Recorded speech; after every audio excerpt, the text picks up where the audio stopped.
So we're going to talk about removing these student loans. If you got student loans, make sure you watch the video, watch the entire video. It shouldn't be a long video. Pause. What we going to get, you know what I'm saying, straight to it. Make sure you like, comment, subscribe, all that.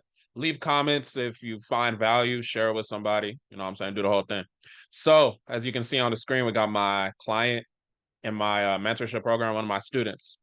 He basically used a method that we teach in the mentorship to go ahead and remove student loans. So as you see, he says, I just received confirmation. TransUnion deleted 5 open student loans for one of my customers. Still waiting on confirmations from Equifax and Experian. We did this to lower his DTI to be able to get business funding. So one thing that client in particular knew is the fact that I was able to, me personally, I was able to remove student loans to decrease DTI as well. So part of this whole credit journey I want y'all to be aware of is that just knowing what's possible, right? You watching the video right now, wherever you are, you know what I'm saying? Y'all, you see it on the screen. I removed a positive open auto loan as well. So it just goes to show you, once you understand these laws, you understand how to articulate yourself well, you're going to be able to get them deleted. You know what I'm saying? So just on the mindset piece, because I know a lot of times, you know, maybe you going through something personally, you just don't believe in yourself. There's a lot of people in the world that don't believe in themselves. So one of the purposes of why I put out these YouTube videos is to basically help y'all believe in yourselves too. You know what I'm saying? Because I want to show y'all what's possible. I want to continue to show y'all what's possible. So that's why I like broadcasting, you know, my students to show what they did. And then y'all are watching the free content. You can definitely, you know, go ahead and show us what you're doing with the free information, because I definitely give y'all enough information to get some results. So we're going to talk about multiple ways on how you could actually remove student loans. So let's get straight to it. It's really understanding these laws and being consistent. So number one, you know, send that debt validation notice. And I want to walk through the 12 CFR law.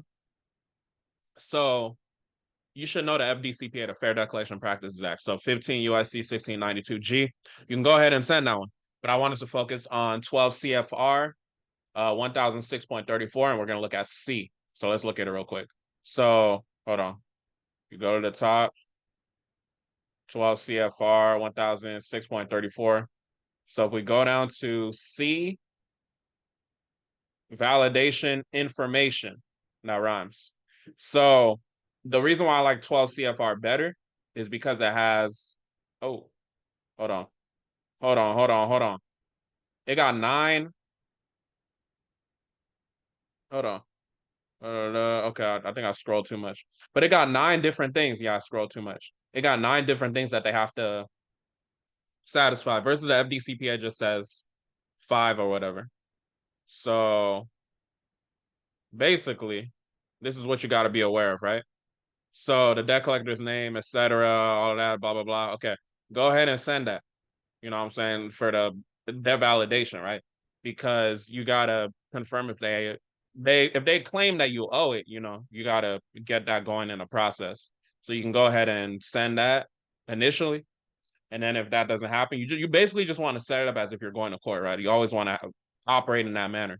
So additionally, what you want to be aware of is the FCRA law. So 15 USC 1681A2B. So it talks about any authorization or approval. You can look it up. I'm not gonna break it down right now, but it basically says what's excluded from a consumer report. On top of that too, because that any authorization or approval, when you got the student loan, it was tied back to, it goes back to TILA, Truth in Lending Act. So you want to look up the definition of a credit card in TILA. That's 15 USC 1602L. 1602L, right? You can look that up on your own time as well. You can pause the video and go look it up. So when you understand the definition of a credit card, the credit card is also pertaining to your social security number, right? When people say your social security card is a credit card, that's basically what they're saying. Because with the consumer credit transaction that happened, you was extending the credit to yourself, but what happened, right? So that's when they say what's excluded from consumer report, any authorization or approval, you know, you got to understand that. So these are things that I break down for people to understand. I break it down here like I did in the video as well. So you need to understand that. So that's why you can use that 1681A2B law. 1681B number 2, permissible purpose. Y'all should know about that. Bread and butter law, right? All right, so we're going to look at 34 CFR 685.215. So this is something I only told my mentees, but I'm here to tell y'all too. And we're going to go through it. And what you got to understand is it goes back to understanding what a false certification is. So we're going to look at the definition of that. And it goes back to understanding the definition of debt. Debt is an alleged obligation or obligation. So you choose whatever that is to you. I can't tell you what it is for you. Okay, let's get out of here. We already got this one. So 34 CFR 685.215, discharge for false certification of student eligibility. False certification, right? So it talks about, you can read on your own time. Considers us, let's just go to the bottom. Considers a student's eligibility to borrow to falsely certified by the school if the school, right?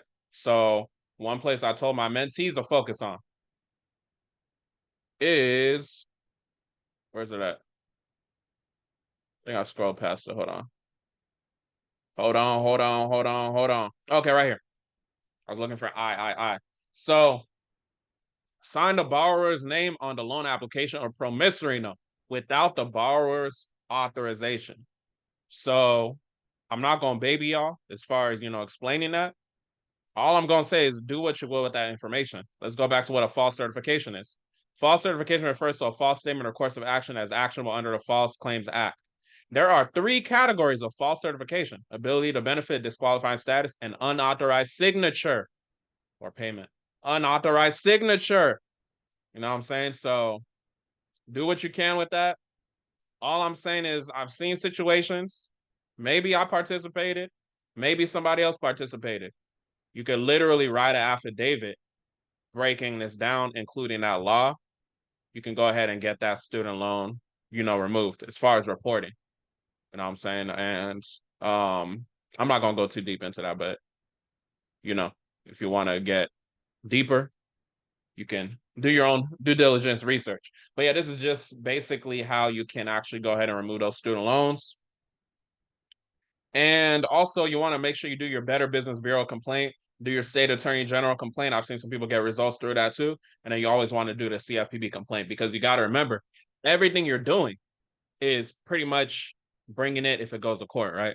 And what I'll say too, I literally have a video where I was writing a dispute letter on the spot. So if you're somebody that's like super ungrateful, you're like, oh, he should give us a letter or something like that, literally go watch that video and use that as a template, right? I'm not going baby y'all. I'm not giving y'all letters. If you didn't spend money with me, like, you know what I'm saying, you didn't earn nothing.